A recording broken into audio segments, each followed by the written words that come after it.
ভাই ফোন তো ধরো ভাই দাঁড়া। এই 2-3 কিলোমিটার হাইটে দৌড়িয়ে দৌড়িয়ে আসলাম। হ্যাঁ, কি বিষয়টা একটু খুলে কও। ওরে মিয়া ভাই শোন, ওই যে কেশবপুরে কালা আছে না, হ্যাঁ দাঁড়া, ওই কালা আছে রে বিশাখালী বাজারে নতুন দোকান দিয়েছে। হ্যাঁ। তাহলে মনে আছে মিলাদ দিচ্ছে লাল জিলেপি, তোর লাল জিলেপি বিরাট পছন্দ। তাই তুই তো আগে কবি না, কালকে একবার মিলাদে জিলাপি পাইনি মসজিদে। ওই তাড়াতাড়ি তো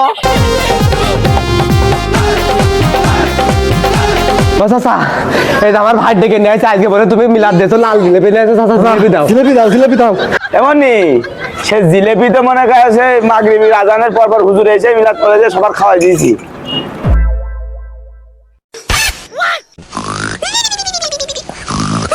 চাচা, এই মিয়া ভাইনে প্রায় 2-3 কিলো পথ চাচা দৌড়ে আইছি। যদি জিলাপি না থাকে একটু চিনি দাও চাচা, আমার মিয়া ভাই আবার চিনি খুব পছন্দ করে। দাও চাচা, একটু চিনি দাও। এই হবে না নে, চিনি হয় নাকি? চিনির দাম বেশি না।